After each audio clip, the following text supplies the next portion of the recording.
Hello, everyone. I'm Stephen West. This is Philosophize This. Thank you to all the people that support the show on Patreon. Shoutouts for the week: Jake Tobiasen, Michael DeVito, Zbigniew Zazik, Tree Lion, and Raymond Noodles. Which, look, there's no way that's your real name. You got to get ramen noodles literally every day of your life if that is your real name. Here's what I'll say. You are top ramen in my book, buddy. As well as all the rest of you that generously help keep the show going. Thank you, truly. I hope you love the episode of the podcast today. So the story of what's come to be known today in the world of philosophy as an ethics of care begins almost 50 years ago in the 1970s. The setting is Harvard University. The main character of the story is Carol Gilligan, a talented student doing work in the field of developmental psychology. And the first conflict that Gilligan faces in this chapter of the story is with her teacher, a man by the name of Lawrence Kohlberg. Now, Kohlberg, pretty much considered to be the gold standard of the time when it comes to gauging the levels of moral development in children. The idea is simple. It's a mystery of the universe. How do people go from being infants, rolling around in a pile of human excrement all day, to being upstanding members of society, making ethical decisions about complicated situations? How would you even study something like that if you wanted to? Well, to Kohlberg, you gather up a bunch of kids, you put them into a room. You present the kids with moral dilemmas of various types. You ask them for what they think the correct way is to navigate the moral decision, and then you follow up and ask them to explain their moral reasoning and give them a score on a scale of 1 to 6. A score of 1 to 2 is what Kohlberg called pre-conventional levels of morality. Basically, the kids act in a way where their chief motivation in moral action is to avoid punishment. Scoring a 3 to 4 would place kids in a conventional level of morality. In other words, following rules and gaining the approval of others starts to become the main consideration in choosing what the right thing to do is. Finally, scoring a 5 to 6 would make someone post-conventional in their moral reasoning, where it's not so much about hard and fast rules or laws anymore. They make decisions more in terms of philosophical values like justice and equality. Kohlberg recognized that not even all adults get to this post-conventional stage, but we can learn a lot about human psychology if we study the way that children progress through these various stages of development. Now, back in the 1970s, with the way that these studies were being conducted at the time, the results were seeming to indicate that girls just progressed through this scale of moral development at a slower rate than boys did. They had reason to suspect that girls, and by implication women, just had a lower ceiling of moral development than boys and men did. And now our main character, Carol Gilligan, hits the stage. She was extremely skeptical of the idea that young girls, for whatever reason, progress slower morally than young boys. And she had a lot of reasons to be that skeptical. She writes in her book, In a Different Voice, to just look at the long history of not just the exclusion of female opinions, that'd be one thing, but also the actual degradation of the female perspective. This stuff goes back to the Garden of Eden. The very mythology that we use to give structure to our societal narratives literally says that women were made out of the rib bone of a man. Another example, Sigmund Freud, one of the most respected psychologists ever, someone who the people doing work in developmental psychology were referencing at the time. Freud more or less dismisses major parts of female psychology as a mystery. I mean, at one point in his work, he refers to the way women think as a quote-unquote dark continent. You know, some dangerous place that we need to send explorers into to try to understand all this crazy stuff going on. I mean, it'd be funny if it wasn't so harmful and dismissive. Gilligan quotes Freud talking about the moral development of women. Quote, "For women, the level of what is ethically normal is different from what it is in men." And then, quote, "Women show less sense of justice than men, that they are less ready to submit to the great exigencies of life, that they are more often influenced in their judgments by feelings of affection or hostility." End quote. So Gilligan says, let me get this straight, Freud. What could easily be a problem in your theory, you just assume has to be a problem in the moral development of women. Let's say that the studies we're conducting are correct, that girls progress along Kohlberg's 1 to 6 scale at a slower rate than boys do. And let's say that girls seem to be making decisions less in terms of an ethics centered around justice. Does that necessarily mean that girls are just less morally developed than boys are? Well, the sad thing is, at the time, nobody would know for sure. Nobody had ever really done a comprehensive, multivariate analysis on moral development, breaking things down by gender. In fact, Carol Gilligan notices that almost all of the test subjects being tested in Kohlberg's analysis were boys. Almost all of the people administering the tests were men. Practically every theory of moral development had been created from a male perspective, that it inherited a legacy in the field of psychology and ethics almost exclusively created by men. What would happen if someone dared to pay more detailed attention to the way girls answered these moral dilemmas in contrast to boys? Carol Gilligan starts to look closer at the data gathered from the studies. She comes across 2 different interviews of children being asked about a moral dilemma, one from a boy named Jake, another from a girl named Amy. Both kids are presented with the same moral dilemma that's come to be known now as the Heinz experiment. So here it is. There's this guy named Heinz. Heinz is married to his wife, who is really, really sick. The medicine to make his wife feel better is at the local pharmacy. But Heinz can't afford the medication. The question is this: should Heinz steal the medication? What is the right thing to do in this situation? What moral criteria are we using to determine that? First interview Gilligan looks at is the boy named Jake. Now, Jake's answer is that Heinz should steal the medication. When asked why, it's clear to the interviewer that Jake is considering the value of property, he's considering the value of life, and then he's using a deductive moral logic to come to the conclusion that life is more valuable than property. When pressed further about how it's wrong to steal, he doubles down on his opinion, talking about how the medication can be replaced, but Heinz's wife is one of a kind and can't be replaced. He talks about how even though stealing is illegal, this is why the legal system leaves room for the judge to give Heinz the lowest sentence imaginable. He feels so confident in his solution to this moral dilemma that he even goes so far as to say that weighing the relative values of life and property almost makes this feel to him like a, quote, math problem with human beings. That any rational, thinking person would have to arrive at the very same conclusion. Right is right. At which point Kohlberg, looking into the two-way mirror into the interview room, starts to weep uncontrollably, wishing that this Jake kid is his long-lost son. I mean, I'm joking there, but the point is that to Kohlberg, this kid has the right idea. He is rationally, deductively using a moral calculus to arrive at an almost mathematical level of certainty about what is clearly the conclusion most in line with justice.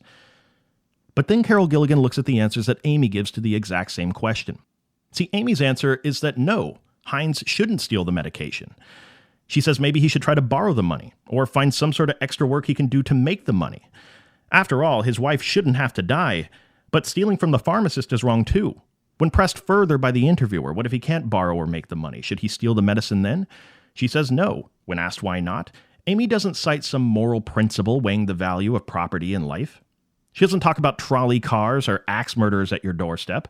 This is how Amy responds verbatim. Quote, if he stole the drug, he might save his wife then. But if he did, he might have to go to jail. And then his wife might get sicker again, and he couldn't get more of the drug, and it might not be good. So they should really just talk it out and find some other way to make the money, end quote.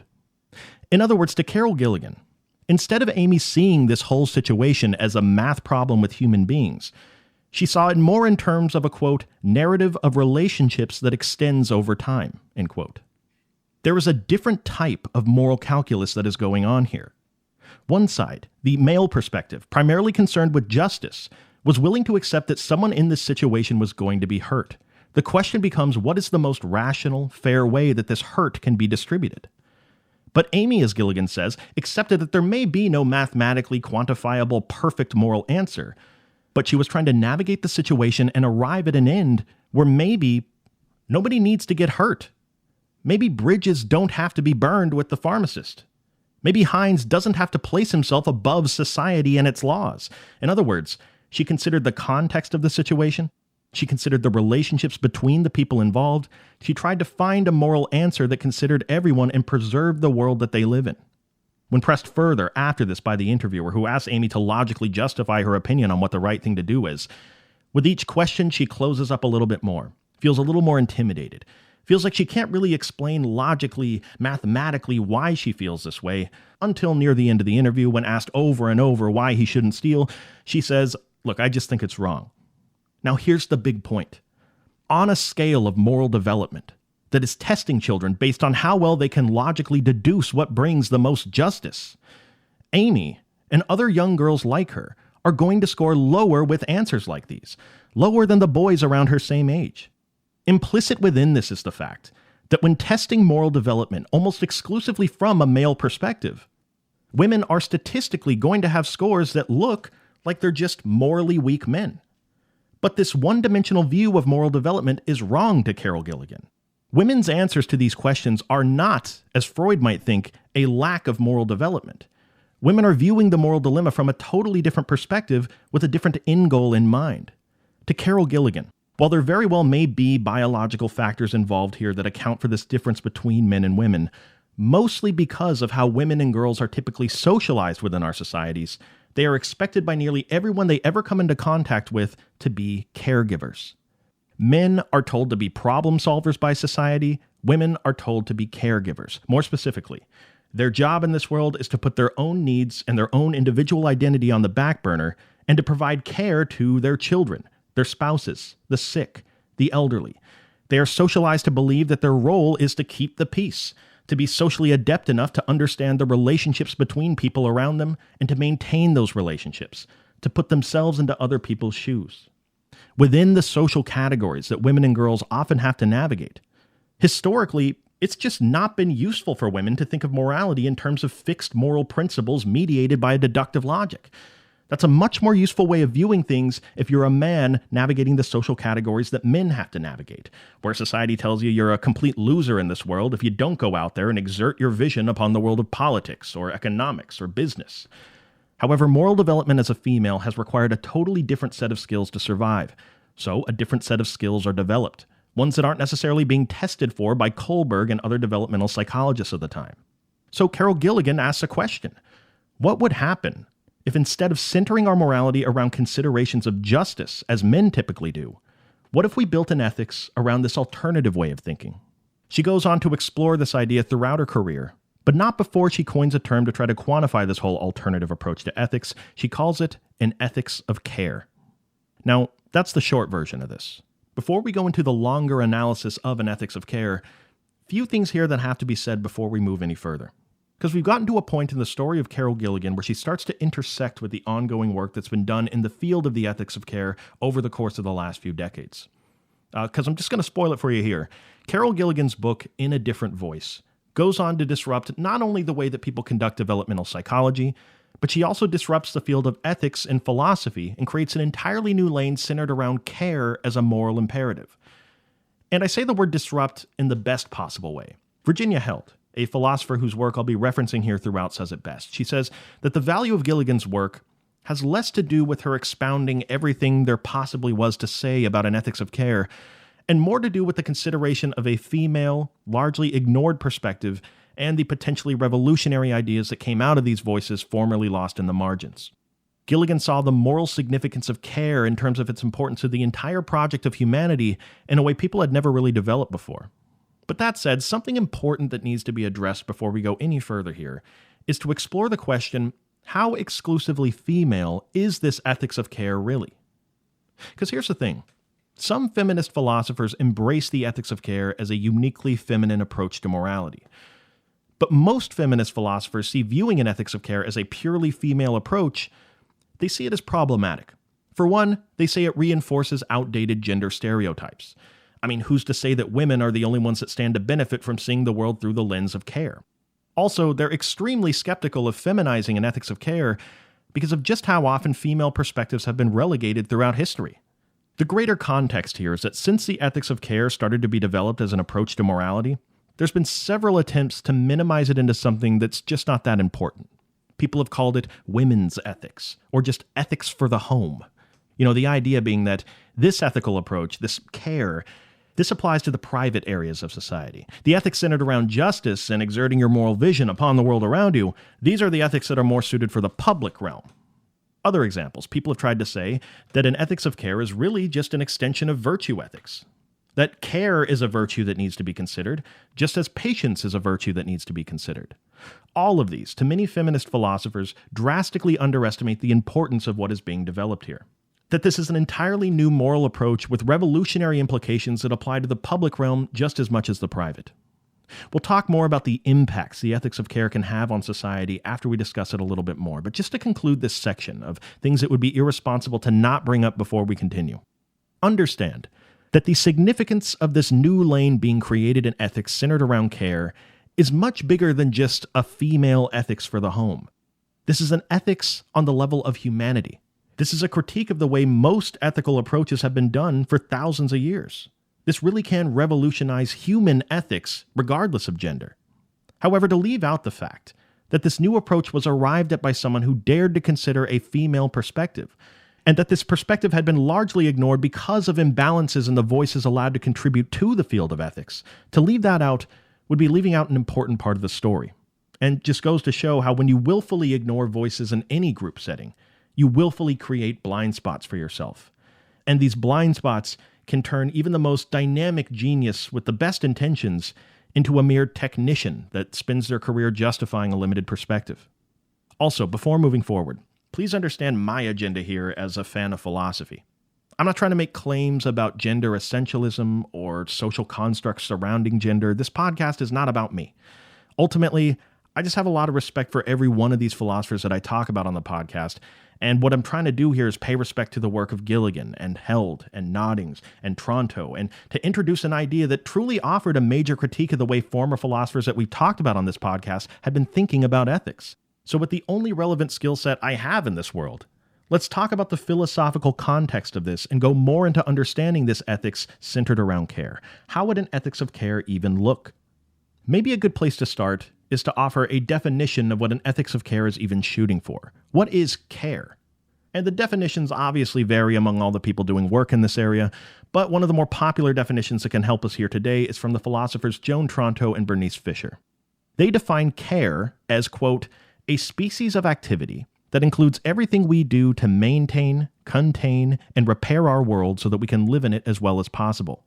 That world includes our bodies, ourselves, and our environment, end quote. So right away you can start to see how Jake, whose approach was centered around justice, and Amy, whose approach was centered around care, might have arrived at totally different conclusions because they were aiming for two totally different things. To help explain the difference between these two approaches, philosopher Virginia Held contrasts the two here. She says, quote, an ethic of justice focuses on questions of fairness, equality, individual rights, abstract principles, and the consistent application of them. An ethic of care focuses on attentiveness, trust, responsiveness to need, narrative nuance, and cultivating caring relations, end quote. Now, it may be the case that we need both of these approaches together to have a balanced way of viewing morality.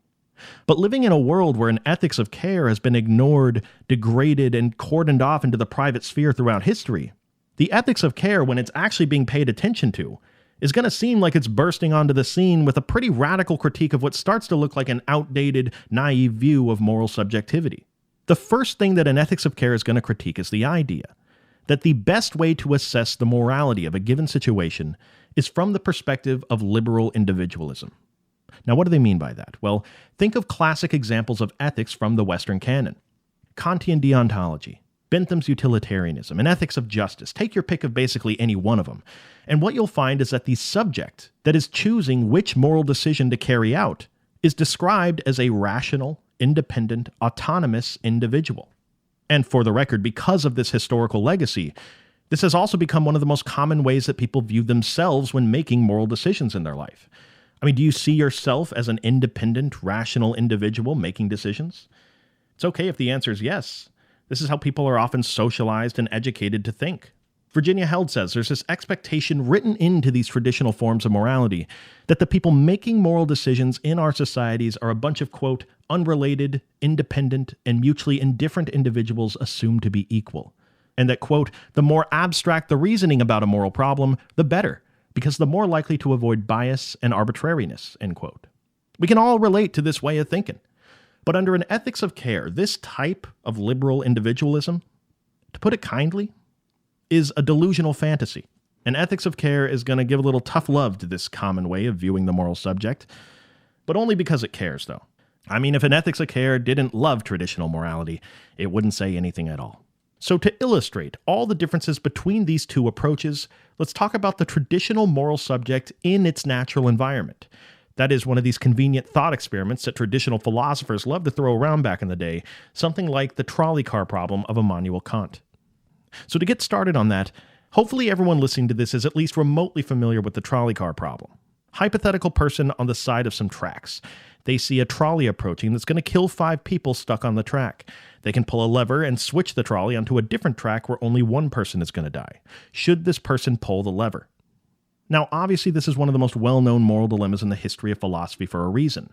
Looking at this from the perspective of traditional morality, where the person standing next to the lever is an independent, rational, autonomous person, unrelated and mutually indifferent to everyone else in the world, looking at it from that perspective, you can start to have some really interesting conversations about ethics.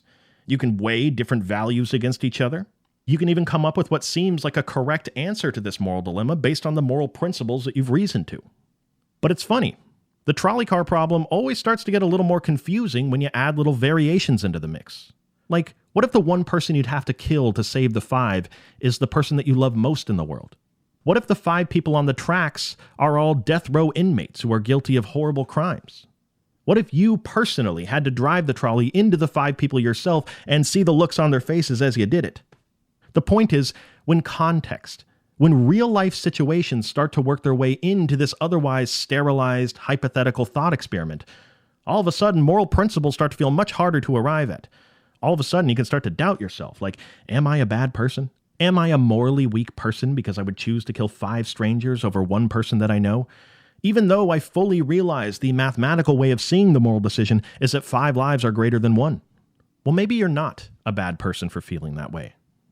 An ethics of care would start by saying that there is a huge disparity between moral reasoning as it exists in one of these thought experiments and actual moral reasoning as we experience it on the ground as real people immersed in real-world scenarios without the luxury of being so disconnected from the actual decision. The moral subject of the trolley car problem is a total fantasy. They don't exist. This person that's independent, rational, theorizing in an indifferent way equal to everyone else in the world. Let's just go down the list of what's wrong there for an ethics of care. Ask yourself, is this person on the side of the tracks independently making decisions? Are they entirely self-sufficient? Well, maybe in the fake world of the thought experiment, Carol Gilligan would say, maybe if we were viewing subjectivity only from the perspective of men and how they've been socialized to interface with the world throughout history. I mean, you can just see it by talking to people. You ask a dude to tell you who he is, he'll come back at you with all sorts of I statements about himself. You know, I'm a software developer. I'm really into cooking videos. I'm a yellow belt with 2 stripes at my children's taekwondo where I beat up on little kids all day. This is how a man would typically describe himself, okay? But you ask a woman to tell you who she is, Gilligan says, and more often than not, she'll tell you about the meaningful relationships that she has. I'm a mother. I'm a wife. I'm a sister. This whole idea that you are an independent subject navigating the world separate from everyone else around you is a complete delusion. You are one person that's part of an intricate web of relationships all around you that make your existence even possible. Your family, your friends, your coworkers, your community, everyone that maintains society. Virginia Held says the only reason anyone could possibly think that they're actually independent is because of this network of people that take care of the things you take for granted that allow you to continue in this delusion. Traditional morality pushes this idea that we're born individuals first, and then later on we decide to form these relationships that benefit us in the moral projects we want to carry out. But from the perspective of an ethics of care, when you really think about it, what is the default state of human life? You are born into relationships. You are born completely dependent upon the people that provide care to you. And this care, that is almost entirely ignored in traditional takes on morality, is fundamental to this whole project we got going on. Consider the fact that it doesn't really matter what you want to do that you consider to be moral. I mean, you can cure cancer, you can send a rocket ship to Mars, pick anything you think is a moral good in this world, and without the care that got you to that place of feeling delusionally independent, the species would cease to exist. Without the care that's required to protect the environment we live in, to contain the social institutions that organize our societies, without the care that's required to maintain the health of the people in the world that are necessary for anything else to even take place, once again, nothing would ever get done at all. So to an ethics of care, the subject navigating these moral dilemmas is not independent, but instead someone who needs to recognize their interdependence on the world around them, and someone who should consider themselves and their decisions as part of that narrative of relationships that extends over time. Every moral decision we make is going to be in consideration of these relationships that make our lives possible. As Carol Gilligan says, an ethics of care is, quote, an ethic grounded in voice and relationships, in the importance of everyone having a voice, being listened to carefully and heard with respect, end quote.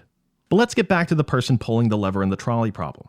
Let's keep going down this list of the ways an ethics of care would see this person as not, in fact, a good example of a real person that's making moral decisions. We've already seen that real people are not totally independent. Okay. How about this other idea? That the moral subject is a rational creature. That through a system of moral logic, this person is arriving at moral principles. And that the more rational and abstract the theory, the better, because it's further away from bias and emotion. Well, make no mistake, an ethics of care is going to rely heavily on rationality. The difference between it and the person in the trolley car problem is that an ethics of care leaves room for certain specific emotions that are undeniably valuable when assessing a moral choice. The thinking is, look, once again, maybe in a fabricated thought experiment, human beings can be totally rational creatures. But the reality is that we are not totally rational, and emotions are not necessarily always a hindrance to making moral decisions. There are different degrees and different types of emotions. Certain emotions are actually things to be cultivated and practiced. Things like empathy, sensitivity, responsiveness. Virginia Held says even anger can sometimes be a useful emotion when assessing a situation that requires a moral decision. Purely rational deduction is not enough for an ethics of care. The point is, this antiquated notion that morality requires people to be these robots that are as rational as possible, and that emotion and bias towards a situation are always a distraction, the sort of thing Freud said about women's capacity for moral development. This idea is just wrong. Morality is a human process. Human beings have bias. Human beings have emotions. The fact the person pulling the lever in the trolley car problem feels different about their moral principles when the one person on the track is their firstborn child, that wouldn't be surprising to someone seeing this from the perspective of an ethics of care. Of course you're going to feel different. You're not some fantasy robot in a thought experiment. You're a human being embedded into relationships and context in the real world. And this is where we can start to see the problem with the expectation that this fake person pulling the lever is going to be arriving at abstract moral principles that apply to every single situation. Context exists in the real world. Different situations require different moral reasoning based on the specific relationships involved. In many ways, the whole point of one of these thought experiments was to remove real life from the moral decision, to dehumanize it. And it's not like they had bad intentions. Once again, they were just trying to remove human bias from what they saw as essentially a math equation. But someone arguing for an ethics of care would say that the more you try to arrive at these moral generalities, the further you're going to get away from where actual morality is taking place, in particular situations. And sometimes sensitivity towards others and responsiveness to their needs in the moment is going to be a better solution than purely rational calculations. Just to illustrate how many areas an ethics of care is going to contrast with traditional morality, let's just put them back to back. You could say that an ethics of care is inductive rather than deductive, based on relationships rather than independent. It's contextual rather than eternal. It's rationally emotive instead of purely rational. And maybe the most important difference between the two is that when it comes to becoming a more moral person, traditional forms of morality say that it's possible to sit around, think about moral situations, and then theorize about what the best thing to do is. That is a path to developing a greater level of moral maturity. Not the case with an ethics of care. Moral growth in an ethics of care is going to be centered around action rather than theory. Now, let's talk about that action. How does an ethics of care look different than traditional morality when it's actually applied to the real world? And how do we not just simply care for others, but care well for others? Because something to consider is that someone can want to care for someone else more than anything in the entire world, but just not be the one that's qualified to care for them at the time and end up doing more harm than good. We have a responsibility to know the difference. And again, that also applies to care when it comes to our environment and social institutions as well. Quick reminder of our definition from before. Remember, care as a moral imperative is not just something that goes on interpersonally between two people. But again, anything to maintain, contain, and repair our world so that we can live in it as best as possible. So while I'm going to be giving examples here providing care to other people who are in need, try to think about how the same ideas apply to things like society and the environment as well. Picture a moral exemplar when it comes to an ethics of care. What do they look like? Picture somebody you know who's just really good at caring for other people. Could be your parents, could be your partner, someone at a hospital. Doesn't really matter who it is. But if you wanted to become a more moral person under the parameters of an ethics of care, ask yourself, what skills does that person have that you currently don't have. The philosophers Joan Tronto and Bernice Fisher lay out 5 key elements of care. Virtues to be developed if you wanted to apply an ethics of care to the things in your life. Think of this as a sort of how-to manual for moral maturity under an ethics of care.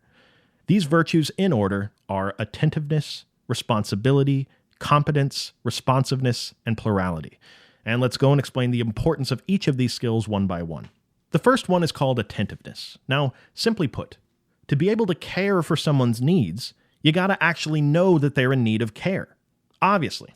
But the deeper thing that's being implied here is that if you're the kind of person that's just coasting through life, not paying attention to the people or the world around you, if you're the kind of person that sees yourself as one of those self-sufficient, independent subjects just making decisions only considering yourself, then it's going to be impossible for you to know that there are things that are in need of care and attention all around you. Now, what follows from that, from the perspective of an ethics of care, is that willfully ignoring the world around you, not paying attention, makes you a bad person. This is an important difference to emphasize, because under some other moral approaches out there, being ambitious, being laser-focused on personal achievements and goals, having a strong personal identity that you work on constantly, under some other moral approaches, these are things that are going to make you a good person, someone to look up to. But under an ethics of care, it's not that you can't have personal goals. It's that if those goals come at the expense of you ignoring everything else that needs to be done around you in the world, that's not good enough. I mean, just imagine someone that works 16 hours a day, but practically ignores their kids, ignores people suffering in the world all around them. Would you consider them to be a good person? Or does being a good person, as Joan Tronto writes, require that you respond to the needs of others that present themselves to you in your life? Think of how much of human life is taken up by either doing something to maintain the world around you, or other people doing things that help maintain your existence. In other words, think of how much of life is taken up by care or by being cared for. You can't just ignore that giant piece of what it is to be human and think that your own personal projects and identity are all that really matters morally. That's just willful ignorance. And cultivating the skill of paying attention is the antidote to that willful ignorance. No doubt the person you pictured before who was amazing at caring for others is also someone who's pretty dang good at paying attention. The second virtue to focus on is responsibility. So once you've started to pay attention to the world around you, and you notice problems that need to be fixed, you're not going to get very far in doing that if you don't have a feeling of responsibility that something needs to be done about it. And again, this may seem obvious, but Joan Tronto thinks it's crucial to mark a distinction here between moral actions motivated by a feeling of responsibility and actions motivated by a feeling of obligation. What's the key difference there? Well, you sign a contract, or you make a deal with someone that you're going to do something. You shake hands. People follow through with those sorts of arrangements mostly out of a sense of obligation. Nothing wrong with this. I mean, it's in these sorts of arrangements that a lot of what makes society work is built upon. But if you're walking down the street and there's a little kid bleeding out of their head on the sidewalk needing help, or if you hear about some indigenous population being wiped out by a totally preventable disease, you don't try to care for those people out of a sense of obligation. Nobody's going to come and arrest you if you don't do something about it. So the only way these things in our world ever get cared for is if there's someone out there that has a sense of responsibility for maintaining the world we live in and takes it upon themselves to do something about it. Cultivating that sense of responsibility for the world around you becomes necessary if you're ever going to take care of anyone. The third virtue you're going to want to have is competence. And while all these virtues are going to be required to provide good care to someone, competence is going to be one of the most important ones. Because even if you're paying attention and you've identified problems and you've taken responsibility to care for those needs, if you don't know how to provide the care that's needed, then you're not actually helping anyone no matter how hard you try. Like imagine if I'm taking care of someone who's sick and I'm like, look, what do they need? Chicken noodle soup. People who are sick love chicken noodle soup. So I go to the stove, I get a pot out, I bring it up to a simmer and boil. I take the pot, I go to the bedside, I'm like, hey, thought you could use some soup, and then I dump the soup all over them in bed. Technically, I'm providing care to this person. I'm just completely incompetent. This is a cartoonish example, but you can imagine a ton of real-world scenarios when it comes to people trying to help the environment, people trying to help underrepresented groups. Joan Tronto gives an example in the area of education. She says, imagine a school district that is massively underfunded, and the students are in need of care. We need someone to teach them how to do math.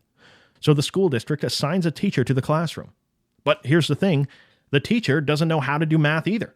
They just sort of go through the motions and the kids never actually learn anything. Her point here is even bigger than it may initially seem. Under a looser definition of care, imagine how easy it is for the school district here to say, hey, the students needed to learn math. They were in need of care. We took care of the problem. We sent someone in there to teach them about math. But despite their attentiveness to the problem and responsibility to do something, have they really accomplished anything? The ethics of care, then, is at least in part a consequentialist ethics.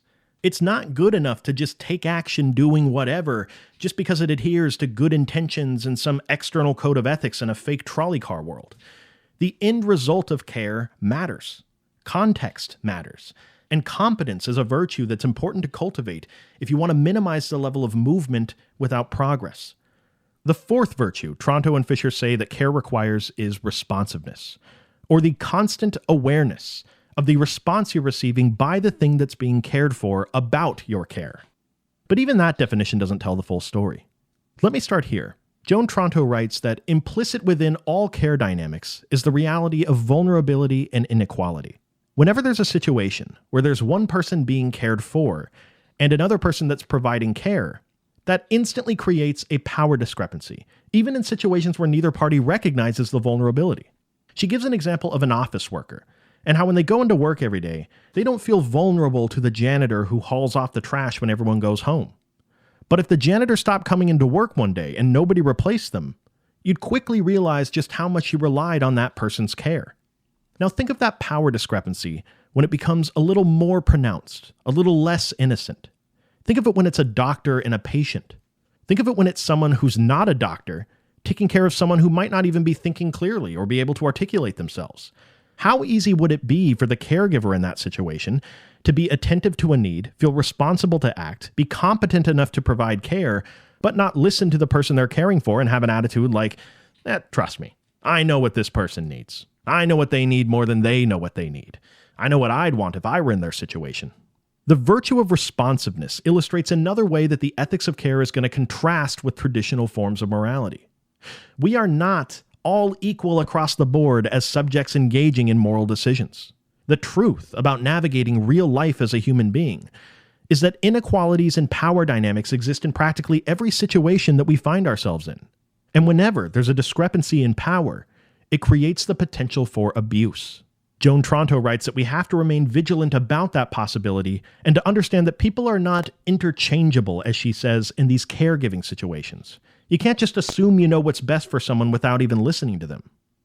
And remember what Carol Gilligan said before, that an ethics of care is grounded in voice and relationships, and the importance of everyone having a voice, being listened to carefully and heard with respect.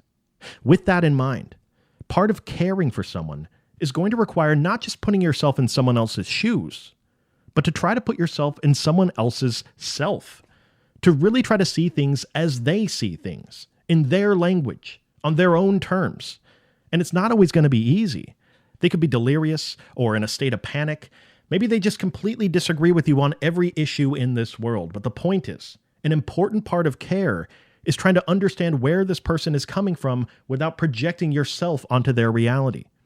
You have to put your own motives to the side for a second. There's a sense in which care can never be done well with a shallow understanding of the thing you're providing care to. You need intricate knowledge of the situation to ever know how to care effectively. And you can see how this applies not just in private caregiving situations, but to the public realm and globalized politics. How easy would it be to see a culture on the other side of the world that is hurting and in need, to feel responsible to fix their problems, to have resources and be competent enough to administer them, and then to arrogantly assume that, well, what these people need are cell phones and democracy and Red Bulls on every street corner. That'll fix their problems. How the cared for feels about the care that's being given matters. And again, when you think back to that person you pictured that's really good at caring for people, no question, they have cultivated this virtue of responsiveness and gotten better at understanding how the care they're giving is being received. The last virtue that needs to be considered if we want to become better as caregivers is plurality. Given the interconnected nature of our lives and this increasingly globalized world, maintaining our ability to communicate with other people we may disagree with on some stuff, having respect for our fellow people, having trust in those relationships. These are all going to be things we need if we ever hope to collectively come together and take responsibility for the care that's desperately needed if you just look around you in most major cities these days. I'll use my country as an example. What do people say are some big problems that need to be addressed that we don't ever seem to do anything about? They'll say we have a drug and addiction epidemic. We have 500,000 homeless people. We have an education system that people say is ineffective or corrupt. We have children growing up without parents, either because they're not geographically present or because they're just not there mentally, because they prioritize other things like working and securing their individual identity. We have an adversarial relationship with other countries, and we don't take care of the problems we have at home. People are barely making ends meet. People are destroying the environment. Many more. These are not my statements. These are things Americans say when you talk to them on the ground level. And people wonder why these problems have existed for so long and never seem to be getting any better. Well, part of it, of course, is that these problems are incredibly complicated. Yes. But Virginia Held, among others, would ask, could part of it also be that we're not collectively prioritizing care enough as a culture? Think of how much we've ignored care throughout history. Think of the caregivers in our societies today. Stay-at-home moms and dads, teachers, nurses, social workers. These are some of the most underpaid, voiceless people in existence. What if there's a different way of doing things that needs to be considered? She says, quote, instead of seeing the corporate sector and military strength and government and law as the most important segments of society deserving the highest levels of wealth and power, a caring society might see the tasks of bringing up children, educating its members, meeting the needs of all, achieving peace, and treasuring the environment, and doing these in the best ways possible to be that to which the greatest social efforts of all should be devoted. End quote. People sometimes say that these huge social problems are evidence of the degradation of Western society, that these are symptoms of a larger social disease that's eventually going to lead to societal collapse. But it's interesting to consider, how much is our lack of responsiveness to these glaring problems because we're finding solutions to the problems through a moral lens with huge blind spots when it comes to the value of care? How might the solutions to the problems look different if they were more contextual, relational? If we elected people who saw the world more in terms of responsiveness to need rather than purely rational calculation? Are we looking for solutions to the problems in our societies as narrowly as Kohlberg looked for moral development in children back in the 1970s? Whatever the answer is, pretty amazing that it all started with Carol Gilligan, someone who dared to think philosophically about the status quo in her field and offered us all a potentially revolutionary new perspective in a different voice. Thank you for listening. Talk to you next time.